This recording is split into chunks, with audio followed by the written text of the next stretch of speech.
আসসালামু আলাইকুম দর্শক, কথা বলতেছি তারাকান্দা ময়মনসিংহ থেকে। একটা বড় শশার মাঠ এখানে। শশা তুলে বাজারে নেওয়া হইতেছে। আজকে ফেব্রুয়ারি মাসের 17 তারিখ, রমজানের আর মাত্র 2 দিন বাকি। ওই দেখেন রাস্তায় বস্তাগুলো রেখে দিছে, এগুলো কিন্তু সব শশার বস্তা। হ্যাঁ, এই যে লোকটা যাইতেছে শশা মাথায় নিয়ে, শশার বস্তা মাথায় নিয়ে। এদিকে আরো লোকজন আসতেছে, এরা হচ্ছে শশা তুলতেছে। তো এখানে চাষি আছে, আমরা আসছি মাঠ পরিদর্শনে। এই অঞ্চলে কিন্তু মালচিং ছাড়া শশা চাষ করা হয়েছে। এখানে যে জাতটা দেখতেছেন বাম পাশে, এটা এক জাত, আর এখানে এক জাত। তো এই পাশে যে জাতটা সামনে দেখতেছেন, এগুলো হচ্ছে আপনার স্মার্ট বয়। আর এই পাশে যে জাতটা দেখতেছেন, এটা অন্য একটা কোম্পানির। এটার নামটা আমি বলতে চাই না, কারণ এটা একটু ফলন কম হয়েছে। তো আপনারা এই কম ফলন দেখে নাম বলে দিলে আবার কোম্পানির লোক মাইন্ড করতে পারে। এখানে আবার কিছু ক্যাট শশাও আমরা দেখতেছি। আমি এই এই শশাগুলা মানে স্মার্ট বয় দেখায় যদি আপনাদেরকে এটা দেখাই, তাহলে আপনাদের পছন্দ হবে না। মানে স্মার্ট বয় এত পরিমাণে ফলন হয়েছে এখানে। দেখেন, এটা একটা জাত, এনে পাতলা পাতলা ফল, গাছ সাইজ সমান, গাছের সাইজ সমান। আপনার সম্ভবত একই সময় লাগাইছে, ফল খুব একটা দেখা যাইতেছে না, দেখতেছেন কম কম ফলন। এই যে ফলন, কালার ডিপ গ্রিন। এর থেকে স্মার্ট বয়ের কালারটা সুন্দর এবং বেয়ারিং অনেক ভালো। আপনার যে এগুলা তুলছে, হ্যাঁ, এগুলা তুলে গেছে, তুলে যাওয়ার পরেও প্রচুর ফলন। ওই পাশে কয়েকটা জমি আছে, আমি এখানে যে কথা বলবো না, এখানে একটা ভিডিও শুট চলতেছে। সেজন্য আমি শুধু আপনাদেরকে ফলগুলা দেখাই দিব, তারপর আবার একটু পিছনের দিকে যাব।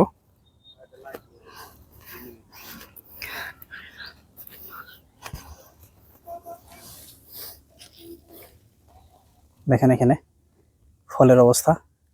এটা হচ্ছে আপনার স্মার্ট বয়, এগুলো হচ্ছে স্মার্ট বয়। প্রচুর ফলন। এই জন্য আমি আপনাদেরকে বললাম যে পিছনের যে জমি আছে ওই জাতের নাম বলা যাবে না, শুধু স্মার্ট বয়ের নামটাই বলে দিলাম। কারণ ওই জাতের ফলন কম হয়েছে, ওই জাতের কোম্পানি দেখলে মাইন্ড করবে, বলবে যে তুলনা করে আমাদের ডাউন করে দিলেন। তো এখানে কৃষকরা কাজ করতেছে মাঠে। এটা হচ্ছে ময়মনসিংহের তারাকান্দা। এখানে এসে আসলে ভালো লাগলো যে আশেপাশে অনেক ধানের জমি আছে। এই ধানের জমির মাঝে মাঝে ওনারা হচ্ছে কিছু বুদ্ধিমান কৃষক বলতে হবে। বুদ্ধিমান বলতে হবে এই জন্য, ধান চাষ কিন্তু খুব একটা লাভজনক না। হ্যাঁ, তো ধান চাষ লাভজনক না, তারপরে মানুষ ধান লাগায় কারণ আমরা ভাত আমাদের প্রধান খাবার। তো এই ধানের জমির মাঝে কিছু বুদ্ধিমান চালাক কৃষক, ওনারা হচ্ছে শশা লাগাইছে। ওই সামনে দেখতেছেন শশার জমি, আরো আমি দেখাই। এই যে দেখেন, এগুলো হচ্ছে শশার জমি, এবং ওই রাস্তার ওই পারেও শশার জমি আছে। ওই দূরে দেখতেছেন অটো, ওইখানে শশা তুলতেছে। ওইখানে আমাদের আরেকজন কৃষক সাইদুর নাম ওনার, ওনার জমিতে আমরা গেছিলাম, ওইখানেও আমরা ভিডিও করছি। তো এইখানে বেশ কিছু জমি ধানের জমির মাঝে মাঝে এমন করে ওনারা শশা চাষ করছে, এবং ওনাদের পদ্ধতি গতানুগতিক পদ্ধতির থেকে আলাদা। তো ওনারা এই শশা চাষ করার ফলে এখন বাজার পাইতেছে আপনার 2800 টাকা মন। 2 দিন পরে রোজা, আরও দাম বাড়বে, তো আরও প্রচুর দাম পাবে ইনশাল্লাহ। দাম আশা করতেছি যে এবার 4000 টাকা বা এর আশেপাশে থাকবে, 3000 টাকা মনের কাছাকাছি।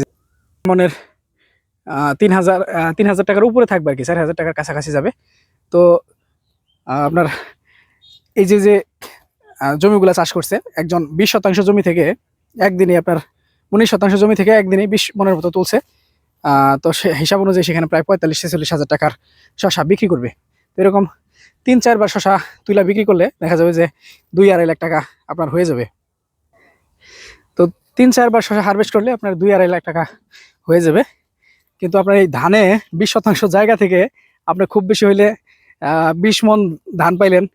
তো 20 মন ধানের দাম আপনার 1500 করে যদি ধরেন, তাহলে হচ্ছে আপনার 30,000 টাকা। তো কোথায় আছে আপনার 2 লাখ টাকা আর কোথায় 30,000 টাকা, অনেক তফাৎ। হ্যাঁ, এই যে শশা তুলতেছে ওনারা।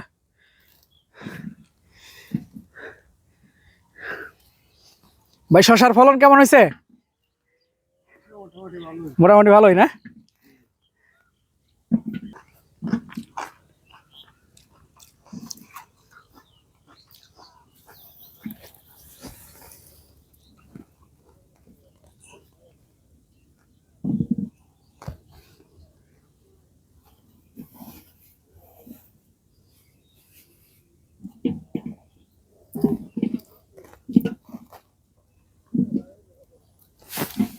তো দর্শক এখান থেকে বের হয়ে যাব, অনেক ভিডিও হয়েছে, ভালো থাকবেন সবাই, আসসালামু আলাইকুম, আল্লাহ হাফেজ।